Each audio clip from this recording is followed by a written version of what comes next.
Greetings, children in time and space! This is your host, Tomoya Shadow, and welcome back to the channel, and welcome back once again to some more of the great Ace Attorney Chronicles. We're going to continue where we last left off in last week's live stream. We have made our way to the first trial in episode 4, Twisted Karma, and his last bow. So without further ado, let's get started right away with today's adventure, and see what's in store for us. Allons-y!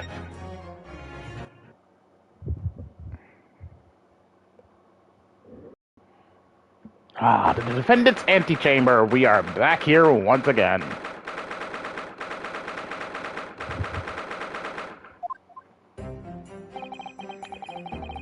There's that old familiar feeling again. The crushing pressure of this historic courthouse. Actually, no.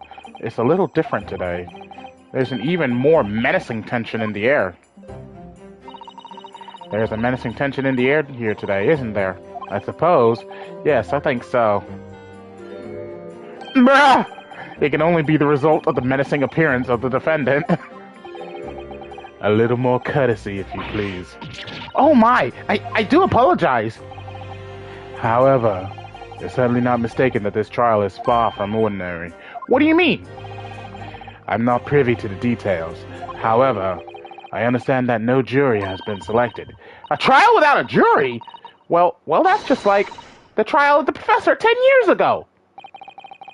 A closed court. Hello. Good morning, my dear fellows. Mr. Sholmes. Have you made note of my hair, Mr. Naruto? An outright victory for science, you must agree. To be perfectly honest, so much happened yesterday that, well, I completely forgot about your little hair problem. Ha! What to one man is a little hair problem is to another a day of drinking dubious potion after dubious potion. You have no idea how my stomach ails me this morning. Oh dear, how awful for you. I'm afraid you only have yourself to blame, Mr. Sholmes. And good morning to you, Mr. Reaper. I'm delighted to see you looking so full of vim. And I see London's celebrated great detective is as active as ever. Oh, you exaggerate, my dear fellow. Compared to my paltry engagements with a few trivial cases, the Reaper's overbearing presence is a far greater deterrent to the black roots of crime in our capital. And whilst I may not agree with your methods, there is at least one point on which I would readily commend you. One in honor, and that would be your eye for a good lawyer, sir. Mr. Sholmes! After all, behind this lawyer there's a very great mind, my own. What are you trying to say? I wish only to say that you should be prepared for quite a trial, Mr. Reaper. Sorry to barge in. Oh, hello! Gina! What's that on her arm? It's a mourning badge, I suppose. Father! Should you be at the symposium? It's been postponed, so I have some free time. I decided to come along with the police inspector to see our country's up-and-coming student in action. I shall be very interested to see the fruits of your studies over the past year. Well, it's an honor to have you here. Let's hope there are some fruits to see. Oh no. Oh, yes, Gina? Why'd you agree to this, eh? Why'd you take him on? This Reaper bloke. Everyone says it was him what killed the boss.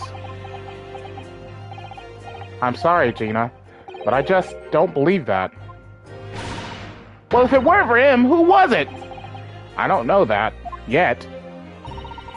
I don't care who calls him what. The Reaper's just a name. He's just a person at the end of the day. And if it turns out it was him what killed the boss, then God help him.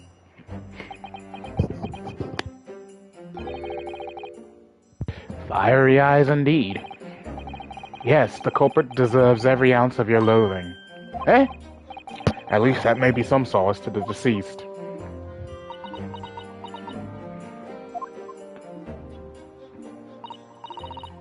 Please, Otto. Get whoever did this. For the boss. Oh, Gina. I hate feeling this useless, but there's nothing I can do. So you've got to find who done this, and make the wretch pay. Counsel for the defense and the defendant. Court will be in session shortly. Make your way into the courtroom at once, please. All right, then. Here we go. It's time, Mr. Naruhodo. Lord Van Zeeks.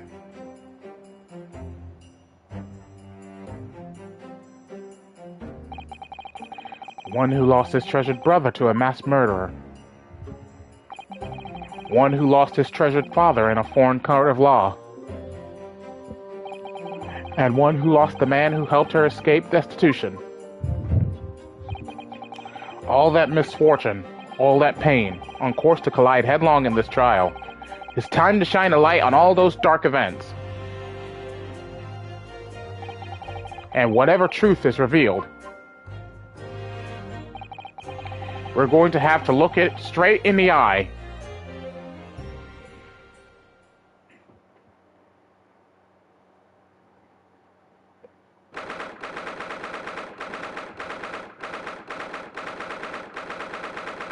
November, 9:20 a.m., the Old Bailey courtroom.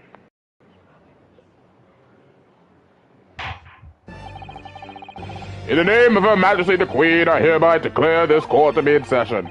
We are here to conduct a fair and just trial of the defendant, Barack Von Zeeks.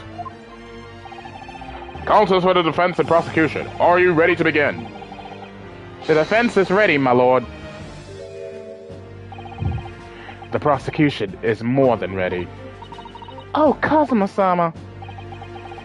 I've been wishing to see you in court again for so long, it feels. But I never pictured it happening like this. I never thought I'd be facing you behind the prosecution's bench. The so-called Reaper of the Bailey has been a scourge like no other, undermining Her Majesty's justice system. Today we must uncover the truth behind this scourge. In other words, this trial is going to be a lot more far-reaching than Inspector Gregson's murder. The truths revealed by these proceedings may have unpredictable repercussions through the judiciary. Accordingly, they are to be conducted as a closed trial with no members of the public present, by Her Majesty's direct orders. How will that work, my lord? Oh, God! That means there's not going to be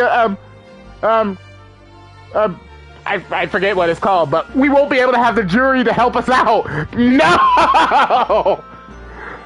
The burden of all arbitration and education falls on my shoulders. Therefore, as you will see, the juror's bench shall remain vacant today. If no members of the public are present, might I ask who is currently occupying the gallery, my lord? They are members of the judiciary, here to witness proceedings and ensure an equitable trial. Members of the judiciary. Oh my, this is a very unusual trial already. There is, of course, another unprecedented aspect to these proceedings on which I must elaborate. The counsels for the prosecution and the defense are both aliens of Great Britain. I believe it takes an outsider to see the truth sometimes. And as I stand here in this courtroom now, I'm quite certain. This is the reason why I had to come to Britain. Kazuma? Very well. Let us commence proceedings. Prosecutor Asogi, your opening statement, if you please. Certainly, my lord. The incident took place on 1st November at just after 5 o'clock in the afternoon. The location was a building of flats on Fresno Street, on the outskirts of the city. The victim's body was discovered there in an old single-room rental property. Yes, Inspector Tobias Gregson, a name known very well indeed to this court. Not least for his miraculous resolution of one of this country's grimmest cases 10 years ago. The Professor case. How sure are you about the time of the incident? Several witnesses on the street outside heard the gunshot, and all have reported the same time. Yes, that's what Gina told us too. There are a number of witnesses. I have here a plan of the room. The victim was found curled up in one corner. It's believed that he was shot from the front at point-blank range and died instantly. How has the range been determined? There were scorch marks around the entry wound. Such marks are caused by the gunpowder used to fire the bullet. But powder hot enough to leave scorch marks is only ejected a few inches beyond the end of the barrel. In other words, it only happens when the target is at point-blank range. I see, yes. Thank you for the detailed explanation, Counsel. Okay, so he was shot at close range. Interesting. So the person had to be literally standing in front of him. The murder weapon was found lying beside the victim. And have you managed to ascertain the owner of this firearm? No, my lord. Not conclusively.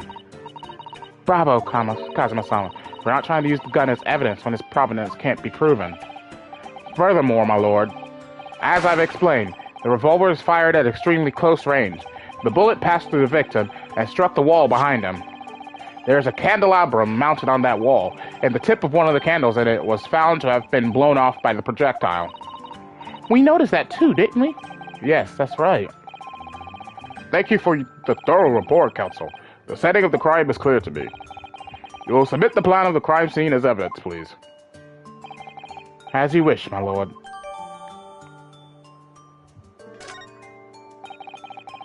Is this Fresno Street room Inspector Gregson's private abode? No, my lord. The room is rented to a Mr. Hugh Boone, but there is precious little furniture inside, and is generally in a poor state of repair.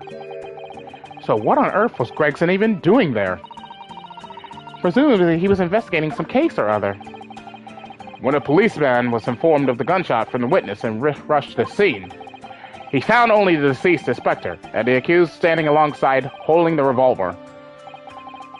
The intending officer arrested the accused on the spot. So, the details of the case are clear. In that case, the prosecution would like to call its first witness. A name, please, counsel. Naturally. The accused himself. Huh? Lord Van Zeeks? As a prosecutor, he believes in the oath of office he's taken and will be compelled to tell the truth. Very well. Let the defendant take the witness stand.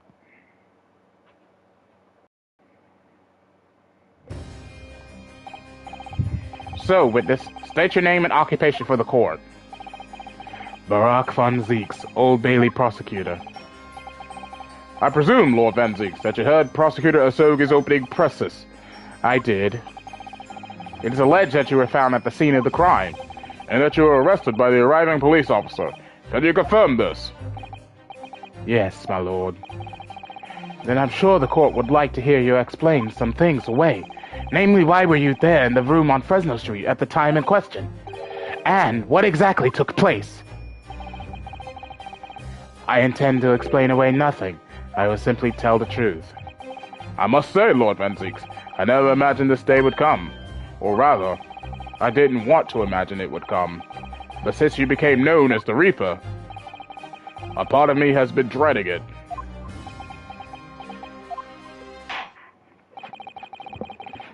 Your formal testimony then, witness.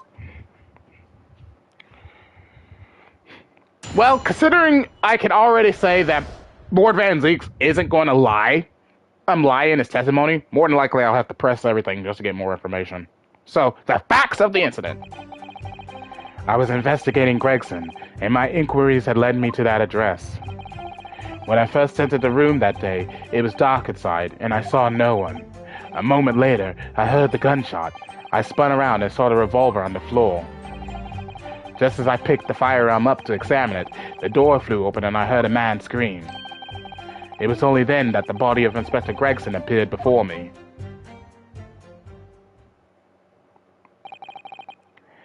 That testimony was the whole truth? It was. So, you heard a shot being fired in a room with no living occupants. And moments later, a corpse somehow appeared before your eyes. Is that it? You're right. You haven't explained away anything. In fact, that would barely qualify as an excuse. I thought you were my mute apprentice. Yet it turns out you have a way with words, Prosecutor Asogi. It appeared to be a singular tale indeed. Singular isn't a word. It's laughable. What's got into Kazuma? He's not behaving like himself at all.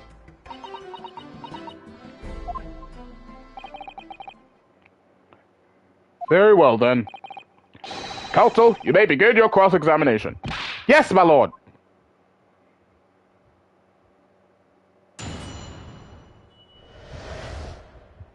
the facts of the incident.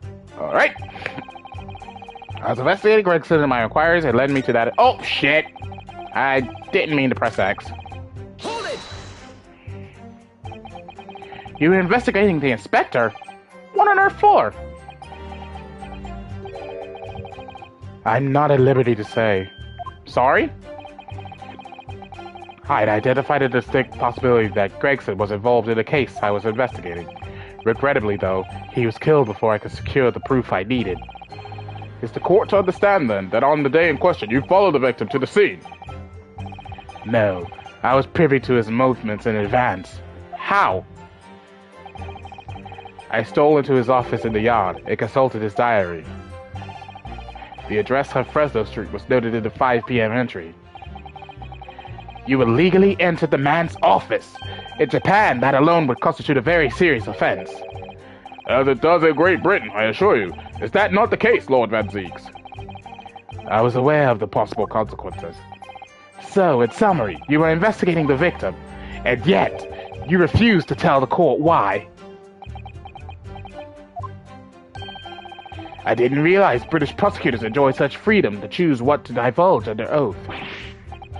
Why did I ever think I could defend this man? When I first entered the room that day, it was dark inside and I saw no one. Alright. Had you ever been to the address before? No, never. I only entered the place as a result of my investigations into Gregson's activities. There was no light inside when I entered, so it was all but impossible to make out anything. But at 5 p.m., the sun would only just have gone down. It would still have been reasonably light outside. The room has a window, but it was boarded shut. Very little light found its way into the room from outside, so it was extremely murky inside. I wouldn't have noticed if the victim was already lying on the floor.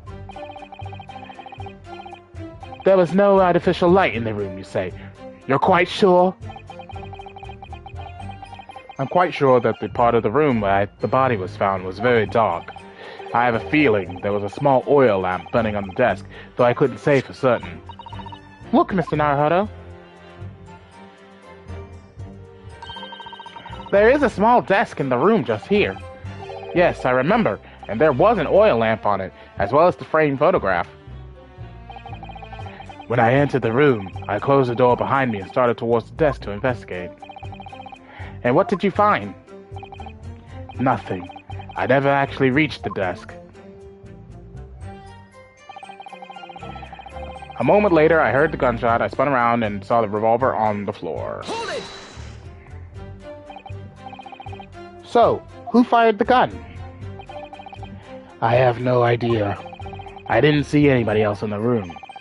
But you say it was very dark in there? Yes, that's right. All I could tell you is I didn't sense another's presence. Aha! Could it be that the gunshot actually originated from somewhere outside the room? No, that's out of the question. Oh. Without doubt, the sound emanated from inside the room. I could smell the gunpowder. This is going from bad to worse. And you say that's the point at which you noticed the revolver on the floor? Correct. And I foolishly picked it up. That was carelessness on my part. Presumably, then, the gunshot you heard came from the firearm that you somewhat hastily took in your hands. In point of fact, my lord, I believe it did not. What? The barrel of the revolver I picked up was cold, and there was no smell of spent powder. But then, where on earth is the gun that was fired?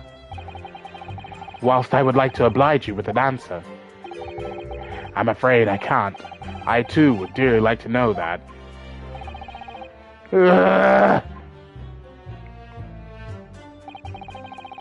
Just as I picked the firearm up to examine it, the door flew open and I heard a man scream. A man, you say? One of the witnesses, I presume. That's right. One of the street merchants working on Fresno Street. Who are these merchants? A number of them had set up their stalls directly beneath the boarded window of the crime scene. A match seller, a newsmonger, and a peddler. They've all given statements saying they heard the gunshot, and without thought of danger, they ran inside to see what had happened. Yes, Gina told us about that yesterday, didn't she? They burst through the door with some force, it would seem. They did. It almost gave me a heart attack in the process. But you're supposed to be the Reaper! The first man to come in immediately noticed a revolver in my hand and fled. A policeman patrolling on Fresno Street heard the commotion and was able to arrest the accused shortly after the incident occurred. Anyway, the man's scream drew my attention in that direction. It was only then that the body of Inspector Gregson appeared before me. What do you mean by that? In what way did the body appear? I honestly can't explain it, but it's the truth. As far as I was concerned, the body hadn't been there until that point, and then suddenly, there it was. Did you perhaps hear the sound of the victim falling to the ground just beforehand? At that moment, what I heard was the sound of the door flying open and the scream of the man who came inside first. Nothing more. I see. After the man fled, I examined the body. I was stunned to find that it was Gregson. Most curious circumstances indeed. How the inspector was killed, or how his body seemed to appear out of nowhere, I have no idea. Surely the court has heard enough! My lord, the cross-examination has clearly revealed that the accused, Barak von Zieks, is lying on multiple fronts. What? What is that supposed to mean? Good gracious, counsel! The defendant is lying, you say? In his testimony just now, he claims that he failed to notice the victim's body because the room was dark. That's correct. No, that's impossible. That's proven by this candelabrum. How does that prove anything? If you examine the tip of the long candle, you can see it has been blown off by a powerful impact. One would assume that the projectile for the firearm passed through the victim and struck the candle. The problem comes when you consider the other two candles, which are clearly of a different length. Yes, I can see that only the candle that appears to have been struck by the bullet is long. We could reasonably expect some to have lit all three candles together. Which begs the question of why only one has ended up longer than the others. That must be because that particular candle was extinguished and the others were still burning. Ah! That's right. When the candle was hit by the bullet, it obviously went out. But the other two candles would still have been burning. So the fact is, the victim's body would have been illuminated by the light still thrown by the candelabrum. And the accused's claim that he couldn't see the body clearly contradicts those facts. And now to the next lie. There's more? The accused also claims never to have visited the scene of the crime before. That's the truth. In that almost empty room, the police discovered something very unusual. A board covered from top to bottom in police documents and newspaper cuttings. Yes, that's right. We saw it too. It goes without saying that the contents of the police documents cannot be divulged. However, they included a number of reports from various historical cases, the oldest of which was from 10 years ago. 10 years ago? This is starting to sound familiar. And there's a common thread linking all of the documents on that board. Indeed? What is this common thread, counsel? They all relate to counts prosecuted in court by Barak von Zieks. All of them? And furthermore, all those cases are ones in which the defendant was acquitted. Good Lord! Interestingly, none of those defendants are alive today, because all of them have been sent to their graves by the Reaper.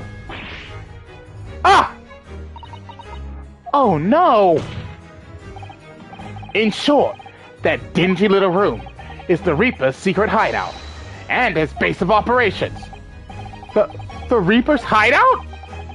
And yet the Reaper would claim never to have been to his own secret hideout? No one would believe that. No, the truth is, we've been looking at this backwards. Backwards? Explains, counsel! Inspector Gregson was investigating the identity of the Reaper. When he discovered the location of the man's secret hideout, he was killed. As I'm sure everyone can imagine. By the Reaper's hand. What? What?!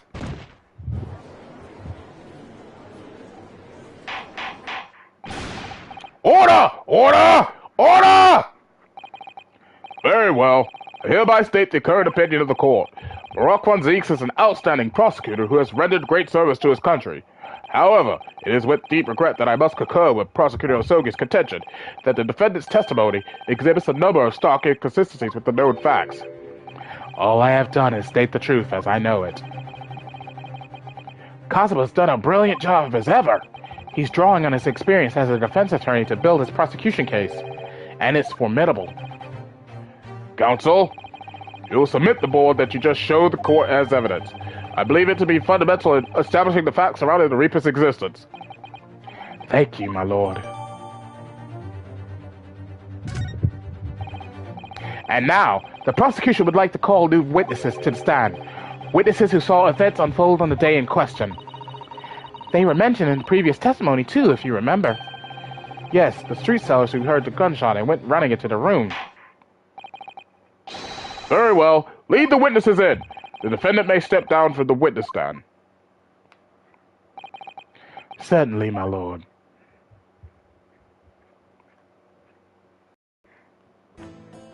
Whoa! Look at that design! Isn't that Beppo?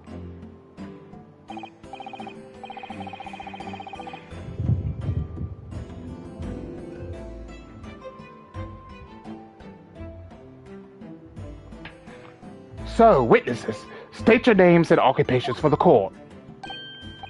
Names? We don't use names. Far too fancy for the likes of us. We're just free and easy. Sell what we like. Live where we want to live.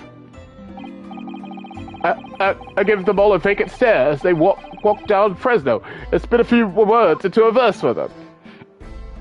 Ah, would I be right in assuming that all three of you make your living by selling wares on the street? Everyone calls me gossip. I sell jaunty little tidbits to passers-by, you know? Jaunty little tidbits? Got an absolute smash for you, sir. Right up your chin, it is. 6 pence is the price, and not a penny less. Wait, you're actually trying to sell it to me now? Oh, come on, sir. Don't tell me you're not interested. Try the man. Give him the money and see what it is. Pay the man, counsel. All right. 6 pence it is. You won't regret it, sir. Now, got your listening ears on. Just between us, a young couple on Slight Street have just had twins.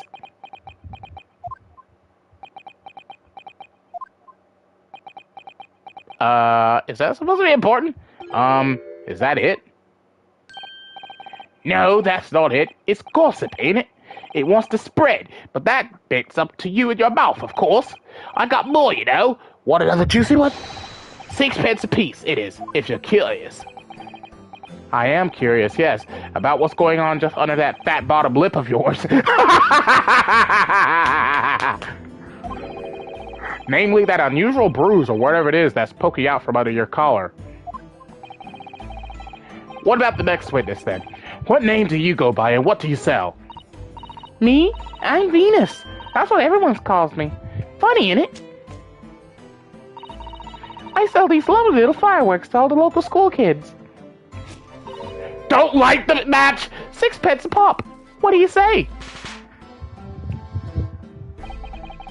You weren't exaggerating with little. Do they actually sell? Oh yeah. The second years can't get enough of my Venus firecrackers. Especially when I tell them if they get 100, they could blow up the school. Bah!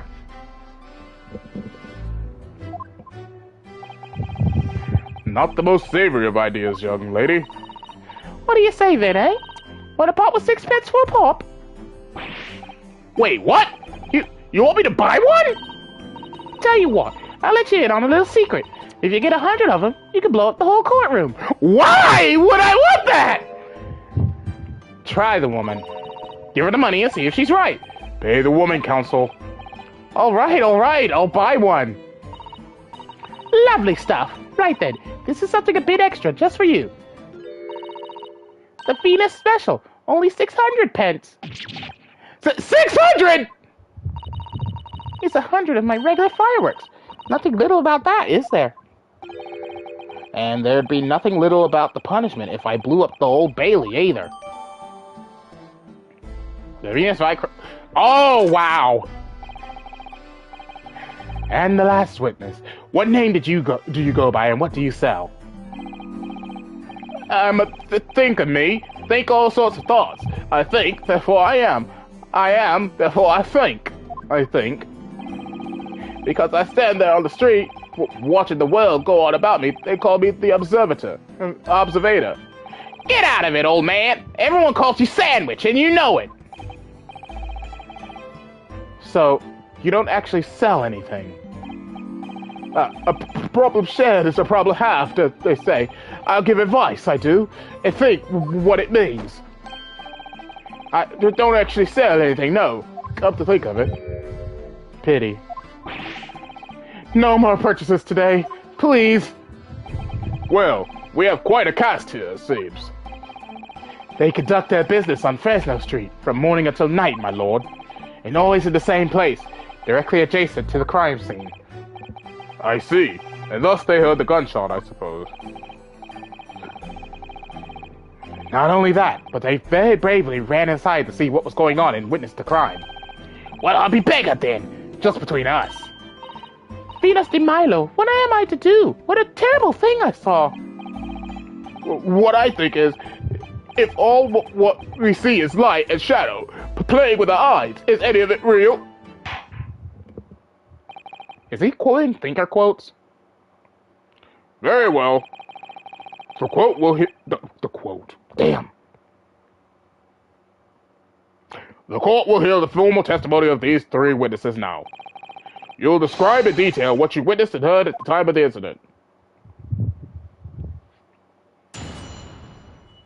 God, he's got a fat lip! The witness's account. He must have got punched. We saw the whole thing from start to finish, we did. Everything from the moment they went in the building. It was less than a minute after the Reaper had gone inside that we all heard a big bang. It seems to me that quick to talk is quick to walk. Gossip can't wait to go and see what had happened. I ran into the room and there he was. The Reaper, gun in hand, standing over the dead body. I was scared half to death, me, so I ran off to find a copper.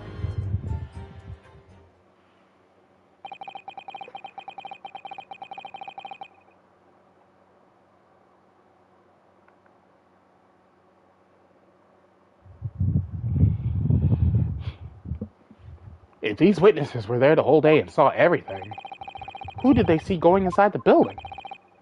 Only the victim, Inspector Gregson, and the accused, Barack von Zeeks. I've seen pictures of that Reaper in the paper. I know what he looks like. And just between us, folk love stories like this. I've made myself a tidy sum already. But wait, the room was just one of several flats in the building. Someone from another flat could have done it. All those flats on Fresno Street are unoccupied. Of course they are. They're small, damp, dirty, and expensive to boot. The room in which the inspector was found is the only property in the building that's currently leased. And we know the leaseholder's name, don't we? It's Hugh Boone. The testimony the court has just heard would appear to leave little room for doubt. It's becoming increasingly difficult to see how anyone other than the defendant could have committed the crime. No! Thank you for your candor, my lord.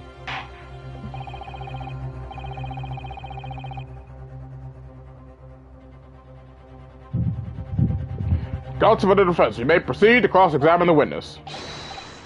Yes, my lord.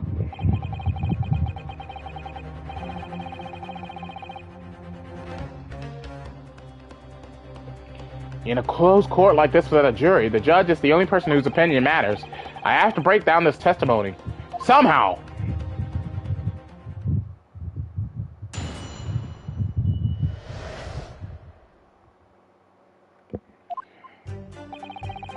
We saw the whole thing from start to finish, we did. Everything from the moment they went in the building. Alright. When you say they, who do you mean exactly? Inspector Gregson and the defendant, Lord Van Zeeks? I suppose so. The likes of us don't know the names of the high and mighty. But I'll tell you one thing. It was the old Reaper that went in last. That's for sure and certain. Just behind Inspector Gregson? Did they arrive at the same time as each other? No, not at all. The first fellow must have gone inside a good 15 minutes before we heard that gunshot. The victim arrived 15 minutes before? Are you sure about that? Am I sure?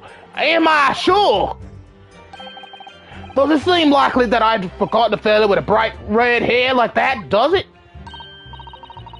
Yeah, his hair really were red, weren't it? Redder than my flaming fireworks, even.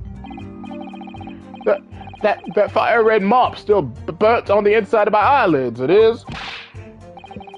Wait a minute, you're saying the man was a redhead? Aren't you listening, chum? Aye, he was a redhead, and he had a big trunk with him as well. Inspector Gregson's hair isn't red, not by any stretch of the imagination. It seems likely that the person you saw wasn't in fact Inspector Gregson at all, but some other third party. No, I hate to break it to you, but the witnesses are correct. What? Just have a look at this photograph of the victim taken at the scene. Yes, that's Inspector Gregson, all right. And a red hairpiece.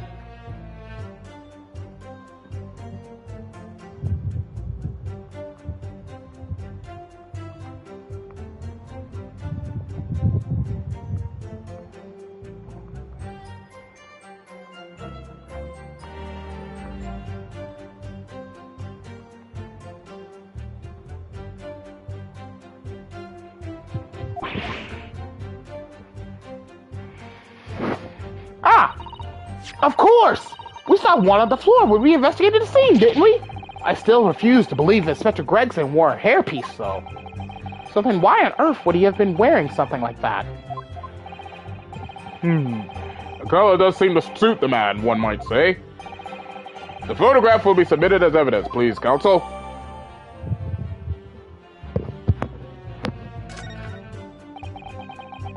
And what became of the trunk that the red-haired victim was supposedly carrying?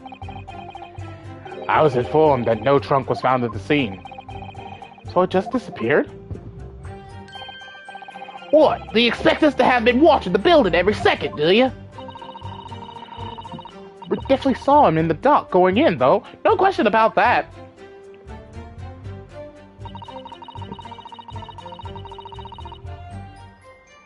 No.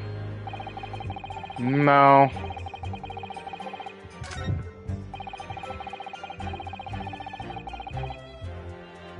Uh-huh.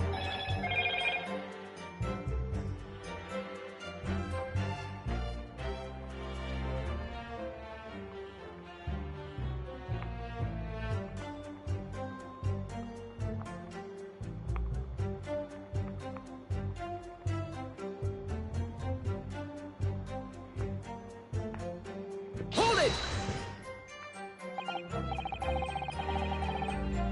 So then you were the first person to arrive at the scene, is that right? That I was. Kicked the door open like a professional, I did, and yelled out, "What's going on here?" Lord Van Zeek claims all he heard was a man scream, though. It wasn't dark inside the room. No, not dark at all. There were candles burning on the wall. Really? And there was a fellow collapsed on the floor. Just between us, it's the first thing I noticed when I got inside. Ah, I see. Even though Lord Van Zeeks claims not to have seen any such lights on the wall. Next thing I noticed was someone standing right beside the body. The accused, Barak Van Zeeks. That's right, the pale-faced Reaper himself. I was a little shocked, I won't deny it, but I'm no lily-livered coward. I stood my ground and gave that Reaper a cold hard stare myself. Really? Because someone thinks differently. Do you have something to add, Mr. Sandwich? There's really nothing to me. Empty in the head I am. Just 2 slices with no middle. So I don't know what you could want with me. I think that maybe you just remembered something. Having heard Mr. Gossip's last statement, I mean. What I think is, we're all nothings, really. We tried to dress ourselves up as something else, but at the end of the day, we're all just street sellers. That's enough out of you, Sandwich. Keep your trap shut now. Unless you want us to make you into a real sandwich. When he saw the Reaper, he fell clean over on his backside. That's it? Oh, you rotten beggar! I told you to keep that a secret! He screamed, he did. Screamed and scrambled off on all fours.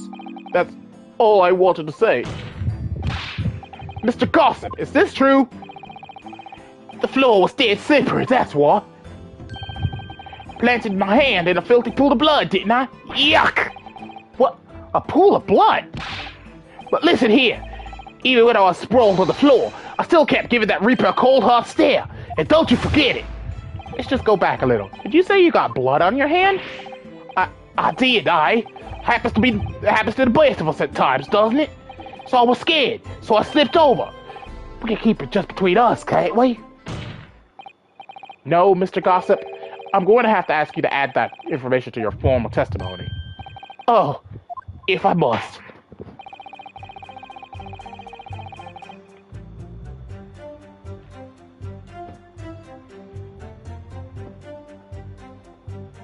The witness will amend his testimony to include the aforementioned details at once.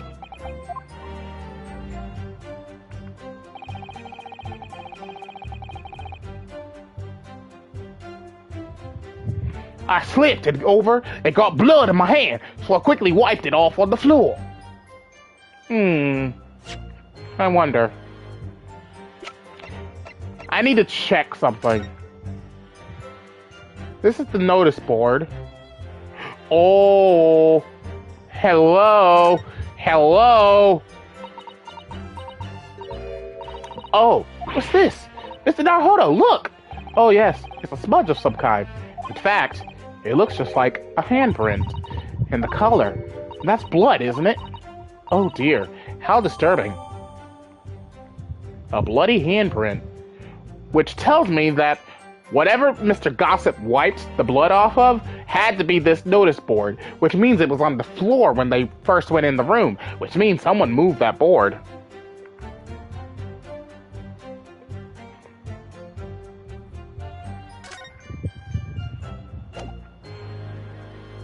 Objection! So you wiped off the blood from your hand on the floor of the room? Are you quite sure about that? Well, what else do you expect me to have done, eh? Does it really matter? The police found no such handprint on the floor during their investigation. What exactly is the defense asserting? If you listen, you'll find out, Prosecutor Asogi. Certainly, there was no bloody handprint found on the floor. What are you trying to say? There was a handprint in blood left very clearly at the scene. On the back of this notice board. Ah,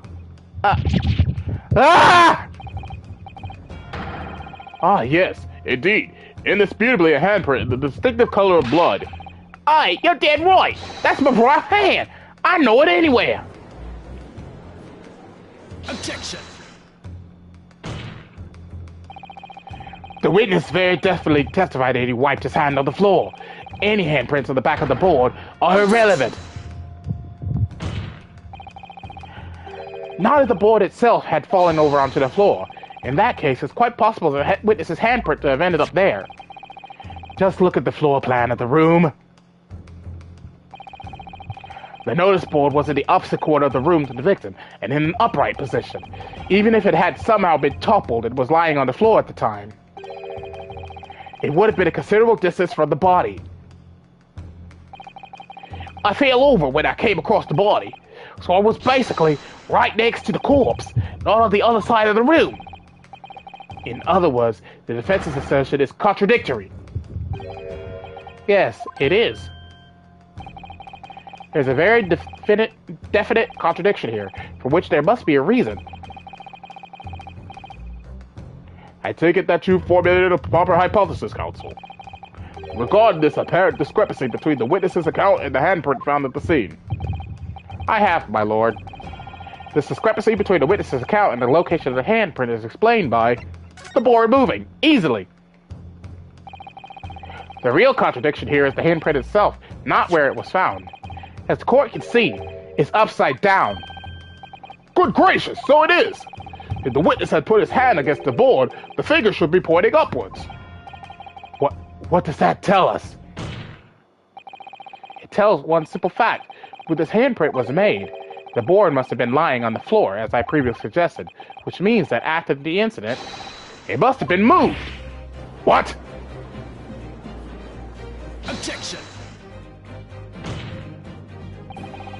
You're claiming that somebody moved the notice board after the shooting. Then tell the court who. I don't know that yet, but the point is, when you consider all the testimony we've heard so far, we can now be very clear on one point.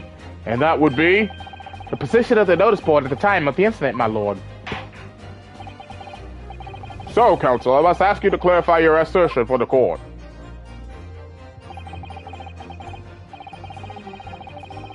At the time of the incident, where do you maintain the notice board was situated? Well, the only place that makes sense, it would be right here, to the right of the doorway. This is the only possible location. Immediately adjacent to the doorway? If the court would think back to the testimony given by the defendant earlier, he said that when he entered the room, it was dark, and he couldn't see the body. My heck! If the notice board had been here, the body would have been completely hidden from view, and the light from the candles would have been blocked, making the room appear darker. But the accused also claims that the victim's body simply appeared before him. That's true. Or, in his precise words, just as I picked the firearm up to examine it, the door flew open and I heard a man scream. It was only then that the body of Inspector Gregson appeared before me. I don't know anybody about calling the scream, but he was talking about me, and no mistake. Because it was me that kicked the door open. If you look again at the floor plan, consider what would have happened if the door to the room was thrown open with force. That can't. The door struck the notice board, knocking it over, and making the victim's body visible. Good gracious! My client has told nothing but the truth. He has simply described what he saw. Ah! Order! Order! Counsel, how has this not come to light before now? After the incident, somebody must have righted the board and moved it into the position where the police, myself, and my colleagues saw it when investigating the room.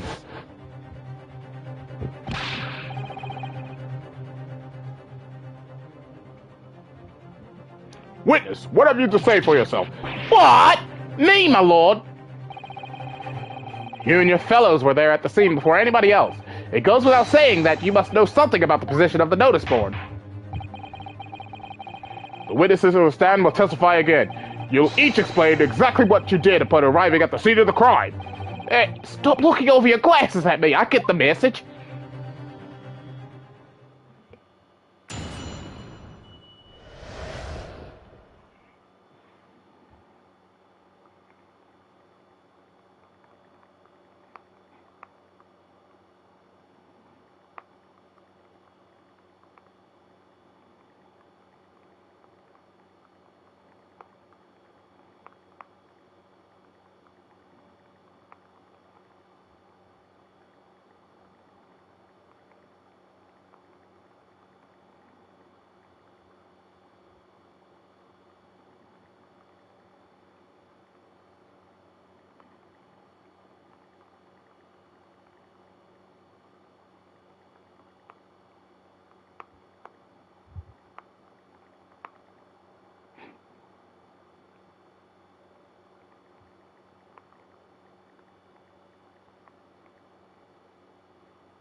Okay, next thing is the mystery of the moving board. Interesting. I don't know anything about that there notice board. I just wiped my hand on it, that's all. Well, don't look at me. I haven't got a clue about it. I was doing business with some second years at the time. I don't know anything about anything. I just a bystander, me. Just signed at the crossroads of life. It was that Reaper, I bet. He's got a face that screams bored. Bruh, I can't see how this changes anything anyway. The detective still died when we heard the gunshot.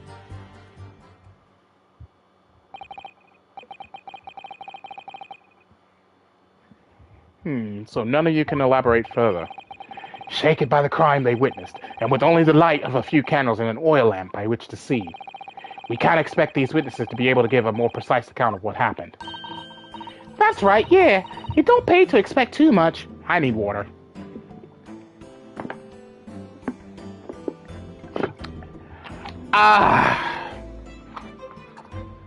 Good water, good water. It's man's endless quest for knowledge that's destroying the world. That's what I think. Do you? Really? In any case, as this testimony shows, even if the notice board was moved by somebody following the incident, it makes no difference. When the gunshot rang out, the accused was the only person at the scene. In short, the only person who could possibly have committed this crime is Baruch von Zeeks. None of this wrangling over the board changes that simple fact. Quite so, quite so. Does the defense still wish to cross-examine the witnesses despite the circumstances? Most certainly, my lord. Very well. Then you may proceed, counsel.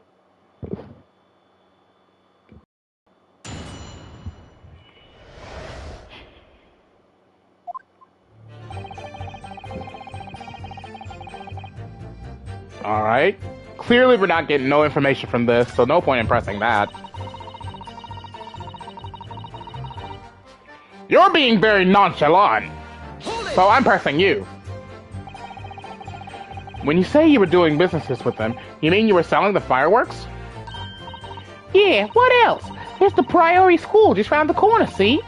Those cheeky little so-and-sos have got a plan to blow their school to kingdom come. Bruh. So I've been telling on them, letting their teachers know what they're up to. Oh, you have? Yeah, wouldn't want anyone to get hurt, so I let the school know the kids are playing with dodgy toys. Then, praise the Lord, the teachers take all the fireworks off them. And then, praise the Lord again, the kids all come back to me to buy more. Everyone's happy, see? What a scam! What a racket. Of course. And sometimes teachers give me a little bonus to thank me for letting them know. It's a busy old life selling explosives. Venus is a guileful goddess indeed. Well, telling barefaced lies is kind of my thing, really. I'm never so good at it. Like you're lying to us now? Something wrong, Mr. Sandwich? If I said it was, could we just leave it at that? Would that be the end of it? No. Then Miss Venus' statement just now brings something to mind, perhaps. Philosophical thoughts. Deep philosophical thoughts. Let's say there was a great liar, and that great liar said without batting an eye, telling barefaced lies is kind of my thing. I'm ever so good at it. Would those words of hers be a lie too, or the truth? In which case, she's not a liar. Ooh, it's a hellish paradox, that one, don't you think? I'm not entirely sure, to be honest, but it seems to me you're suggesting Miss Venus has been lying, are you?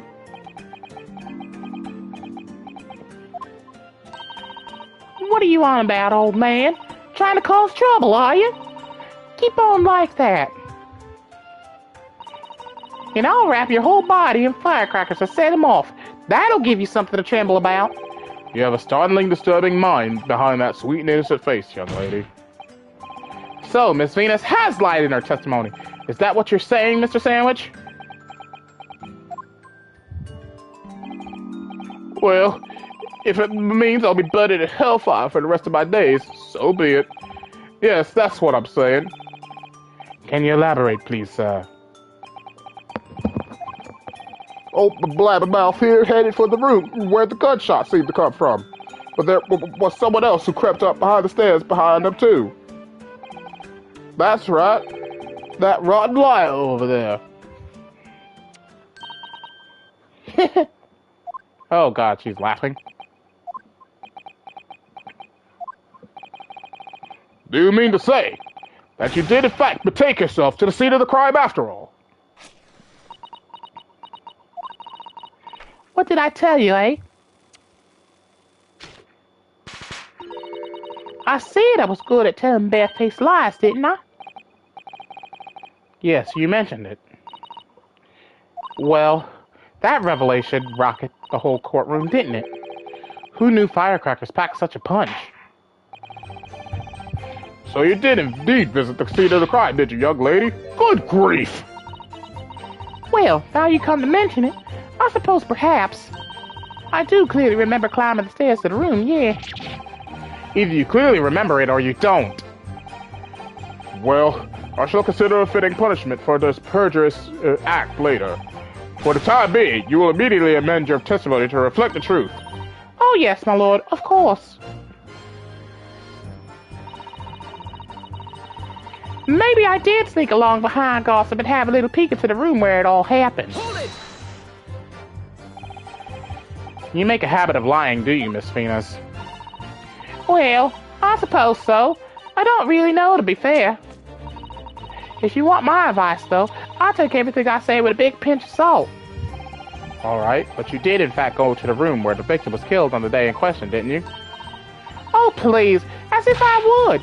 I can't think of anything more terrifying. The truth, please. Well, all right, just a bit, then. I mean, a girl my age is curious about stuff, you know? Did you touch anything at the scene? Oh, please, as if I would. I mean, there was a dead body on the floor. The truth, please. Well, all right, just a bit, then. I had a look to see if there was anything I could sell. So I did get the place a once-over, but it was nothing to write home about. Right. Now, I hesitate to ask, but you didn't move the notice board by any chance, did you? Oh, please, as if I would touch anything like that. Just a bit of loose change is all I had. The truth, please. Cosmo is on point!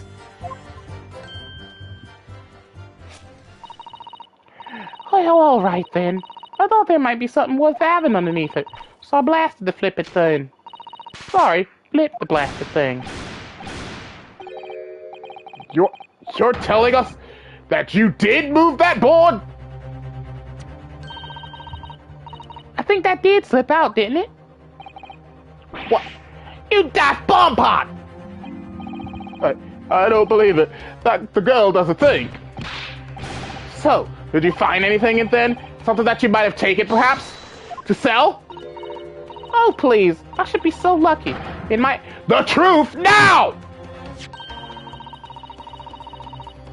I might have found this old pocket watch under the notice board, I suppose. But a bit of junk like this can't be worth much if you... Ah! So it was you, was it? You're the one who took it. Gina? Young lady, may I remind you where you are? That watch there. That was a present to Inspector Gregson from the yard for a big case he solved 10 years ago. The professor case, no doubt. The boss used to widen it every evening without fail when we was waiting for his grub to come at the pub.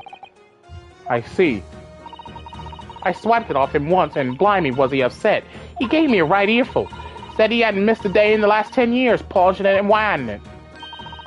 It meant the world to him, that watch did. Possibly not the best thing to go diving for, then.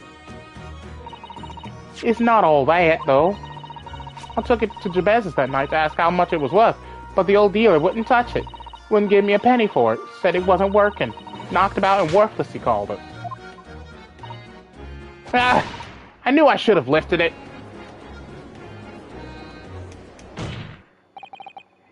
That watch must be submitted as evidence at once.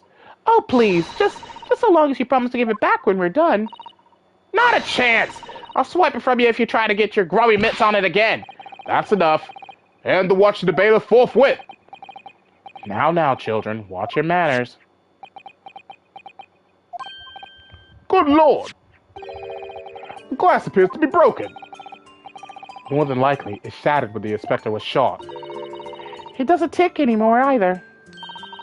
Which is why Jabez didn't want it. What a waste, eh? Yes, indeed. It appears to have stopped at the hour of 5. Exactly when the gunshot was heard then. Which supports the prosecution's claim, of course.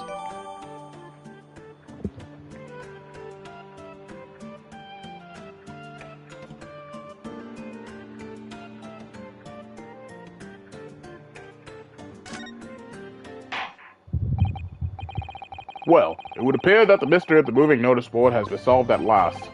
And as predicted, it had very little bearing on the case. Ah! Now then, continue with your cross-examination, please, counsel.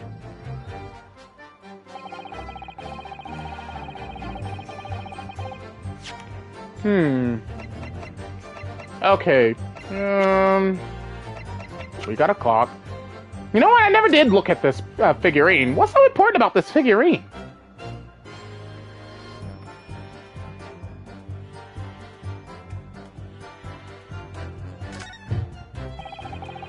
Can't find anything out of place. Oh, hello. We could just interact with the head.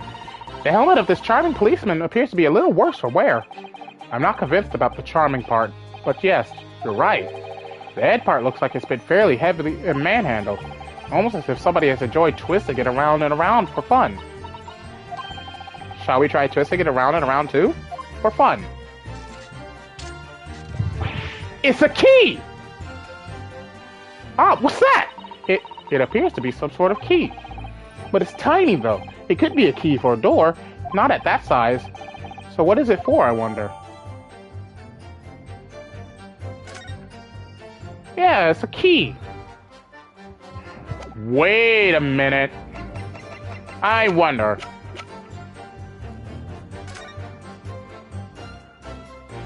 Oh! Ah, there's a tiny little keyhole here. Can you see? Oh yes, that's probably for the winder used to wind up the mechanism. It looks like a little unusual, don't you think? Yes, you need just the right key to wind it, I imagine. Why do I feel as though I've seen something? Something a bit like a key that's about the right size to fit in this hole. It would be wonderful if we had the key. Let's check carefully over what we found already.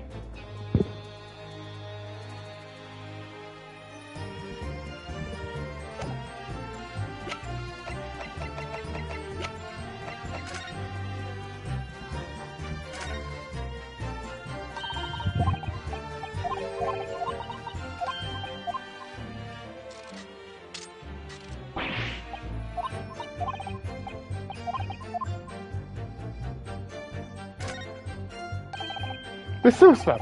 Do you think perhaps this key could be the key for Inspector Gregson's watch? Oh, yes, it could be! Let's try it at once. There's not a moment to lose.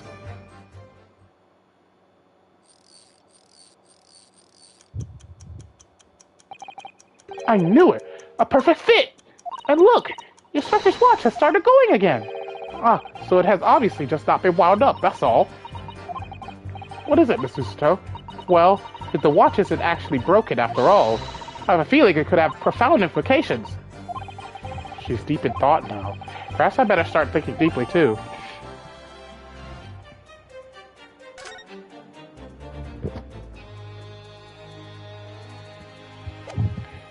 Okay, his watch isn't broken, so that means... Let me see here.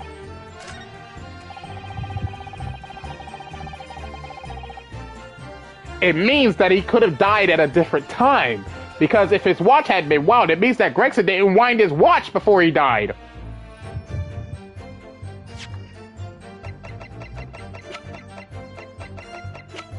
Objection! I'm afraid that's not necessarily the case. Oh. At the scene, we found this key to the winder of the inspector's pocket watch. A key? And having wound the pocket watch, we discovered that it in fact still works. You see, the watch didn't stop because it was broken at all. And that fact completely undermines one of the most fundamental premises on which this entire case has been built. What? Order! Order! Order! But counsel, the watch was stopped at almost exactly 5 o'clock. Yeah, but it's just when we heard the gunshot. It is exactly the hour. The time that was showing on the watch tells us nothing other than when it wound down. It's merely a coincidence that it happened to be at 5 o'clock. Even if that's true, the 3 witnesses here all heard the gunshot at 5 o'clock. So that's obviously when this crime was committed. No, that doesn't hold. Why not? Recall what Inspector Lestrade said only moments ago. The boss used to wind it up every evening without fail when he was waiting for his grub to come at the pub. Said he hadn't missed a day in the last 10 years, polishing it and winding it. It meant the world to him, that watch did. The victim was in the habit of winding his watch once a day, in the evening. We can reasonably assume, therefore, that he wound the timepiece on the evening before he died as well. Yes, that would be entirely reasonable. But if that's the case, you wouldn't expect the watch to have completely wound down by 5 o'clock the following day. Oh, aye! Well, how do you explain it then? In summary, the evening before the day of the incident, when the gunshot rang out in that room, the inspector was already unable to wind his watch. He was already dead. You can't mean... What would stop a man winding his watch if he's been in the habit of winding it every single evening for 10 years? The obvious hint is that he was already dead!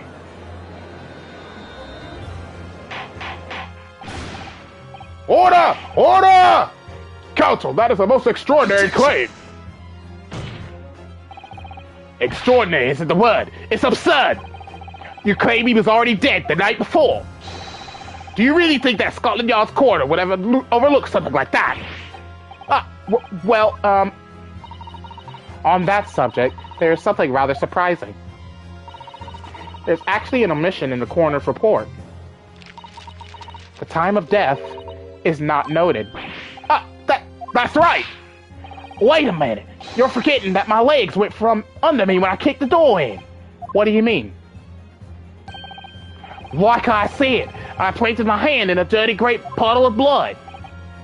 Yes, so the victim's blood hadn't dried. It was fresh. He catches on fast, doesn't he? But that blood could be explained in any number of ways.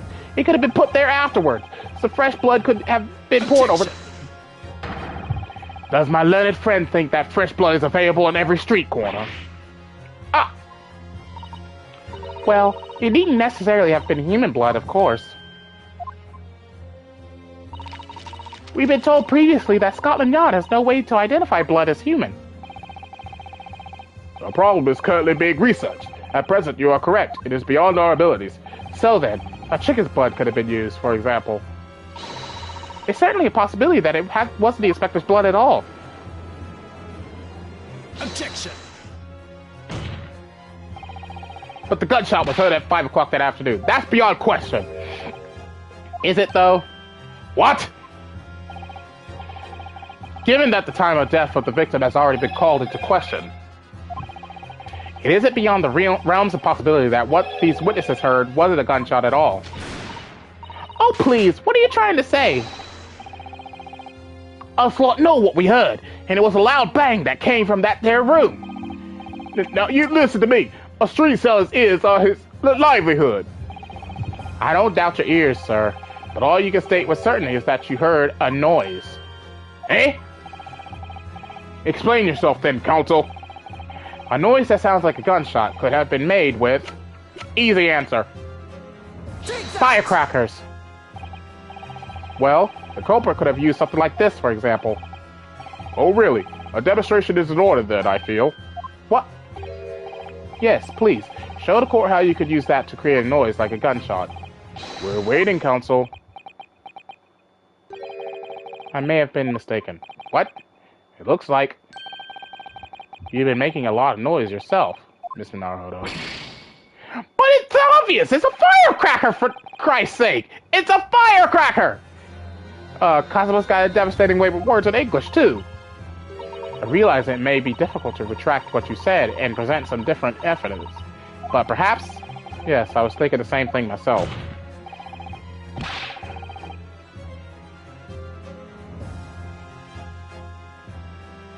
Maybe I need to examine it. That's because I'm convinced there is some evidence that could produce a similar noise. Explain yourself then, Counsel. Hang on, then. Let me examine this. Alright. Looks like we examined a fuse. Have you had an idea, Mr. Naruhodo? You're staring at the end of the string of fireworks. Sorry, it's just that it's the Venus Special. I was wondering what 600 pence worth of fireworks would sound like. Shall we find out? What? But she said it could blow up the courtroom! Alright, that was a fairly sizable bang. My ears are still ringing, Mr. Naruhodo. It sounded almost exactly like... a gunshot!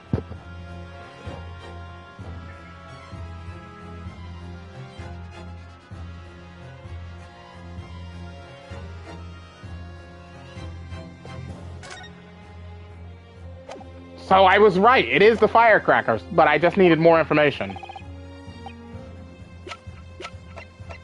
Take that! Something like this. The culprit could have set off one of these to fake a gunshot. Good gracious! The very fireworks that are sold by the witness! Now hold on a minute, are you saying I did it? My pretty little firecrackers only make a little pop anyway. See? Not 100 of them together. The Venus Special that you sell for 600 pennies sounds like this. As the court can now attest, it sounds very much like a gunshot, in fact. Ah! You're trying to suggest that somebody set one of those fireworks off at the scene. I'm suggesting that somebody knew the defendant was in the room at 5 that day and sought to implicate him by creating a sound like a gunshot for these peddlers on Fresno Street to hear. But even the accused himself has testified that he saw no one else in the room at the time. Whether it was a gun or a firecracker, the only person present to cause that bang was Barack Von Zeeks. One whiff of a match and my fireworks go pop. See? It's what people like them. I feel for your fingers, young lady. Recently, during my time here in Britain, I've learned of a very useful invention indeed. Something called a time bomb. Good heavens! A bomb! Yes, a device that allows you to blow up whatever you like, whenever you like. Mr. Naruhodo, I worry that your unfortunate phrasing there may lead to yet another international incident. Ah! No, wait! It's the whenever you like part that's important. A time device? Yes, exactly! A time device! Something of that nature could have been planted at the scene. A device that was able to produce the sound of a gunshot long after the culprit had left. Your extravagant claim will have to be substantiated with evidence, Counsel. What proof do you have to suggest in any way that a time device was employed to create the gunshot sound? The candle. As the court has already discussed, the tip of one of the candles in this candelabrum has been blown off. Indeed. Because it was struck by the bullet, which presumably passed through the victim. I don't think that's possible, my lord. Not possible. Why? Because of the scorching. There are gunpowder scorch marks clearly visible on the broken candle. There are? Goodness, yes! But is it not the case? There was also scorching of the victim around the bullet entry wound. That's right, there was. But as we heard earlier, scorching like that only occurs when the target is at very close range, a matter of centimeters from the gun. Ah! Which means that scorching on the candle can't possibly be the result of a gunshot. You're suggesting it came from the fireworks. How could that be, eh? The fact that there's such visible scorching of the candle suggests that the fireworks must have been right next to it when they exploded. Or to put it another way, the candle and firecrackers were joined together. The culprit somehow attached the firecrackers at a point partway down the candle. After the killer had left the scene, the candle slowly burnt down along with the other two, until eventually it ignited the fuse of the firecrackers, generating a loud Thanks.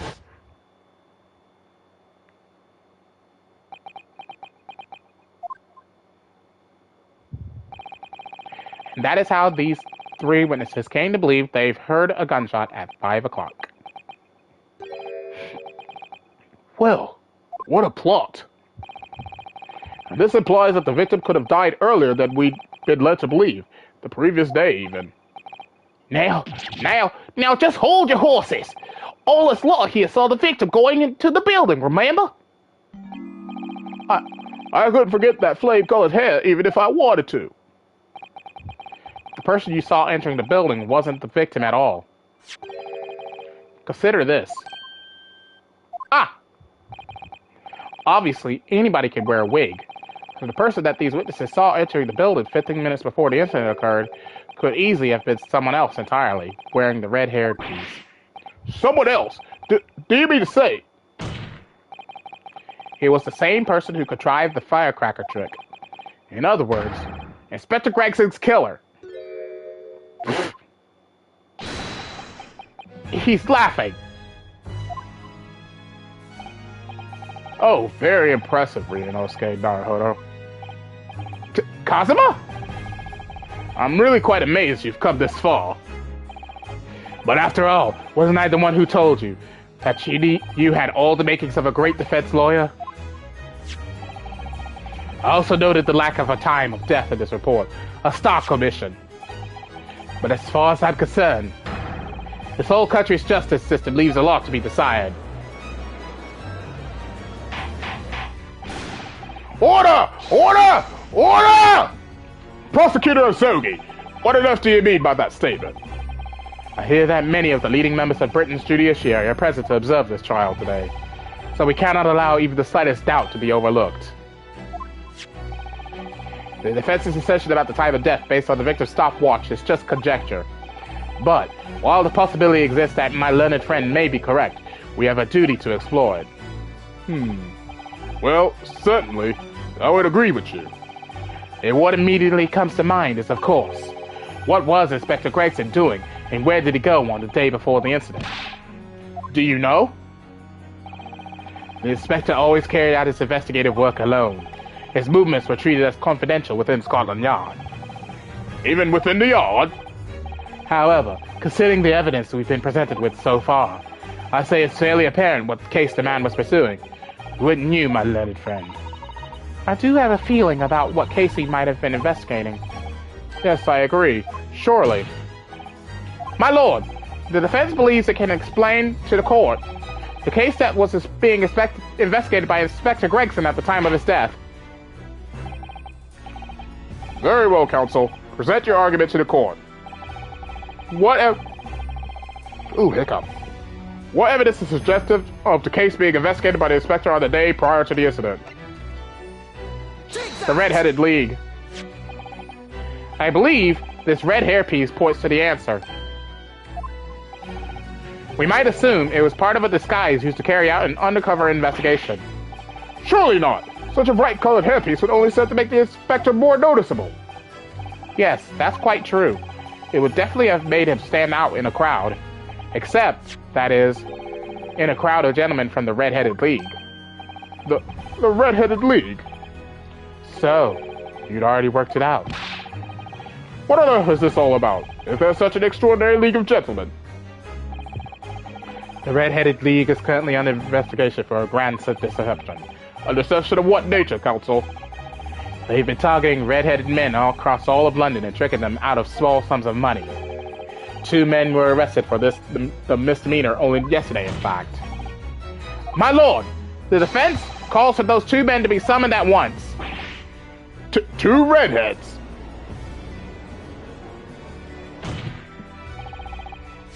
Inspector Gregson clearly infiltrated the Red-Headed League using this hairpiece, so it's very likely that he had direct contact with these criminals. And it's quite possible that such contact led to more serious events. I concur that we cannot in good conscience leave this new avenue unexplored. Well done, Mr. Naruhodo. Well, it's another possible line of inquiry for us, at least. The prosecution will make immediate arrangements for the charged men to appear. Bring these two red-headed league conspirators before me, Prosecutor Asogi. At once, my lord. Very good. We will have a 30-minute recess. Court is adjourned.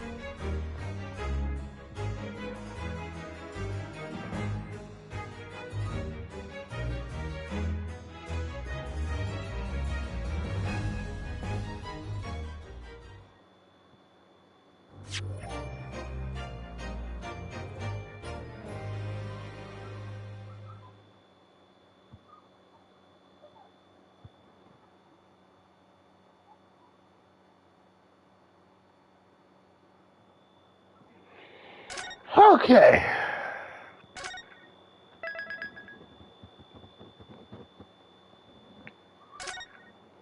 How long have I been recording? An hour and 22 minutes? This feels like a good spot to end for today.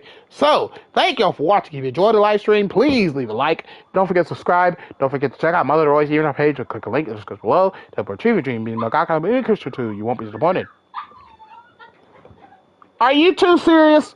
I'm in the middle of ending my live stream. Hush!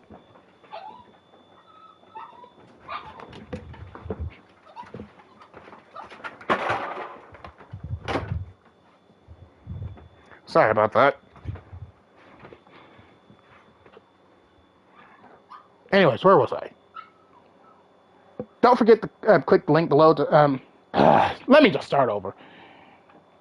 If you enjoyed the live stream, please leave a like. And don't forget to subscribe if you wish to see more. And of course, don't forget to click the link below to check out Mother Roy's DRI page to help her achieve her dream. Be Magaka Balloon Christopher too. You won't be disappointed. And of course, don't forget to click the little bell button if you wish to be notified whenever I upload a video or a live stream is on my channel. And most importantly, if you wish to see other videos on, you do so. I'm checking out my playlist section. All my videos are there archived for your review entertainment, so you can watch Let's Plays like the beginning of the great Ace Attorney Chronicles, God of War, Final Fantasy 15, and many, many more. Thank y'all for watching. As always, hosting my Shadow Sentinel Z, and I'll see you for the next adventure. Goodbye, everyone!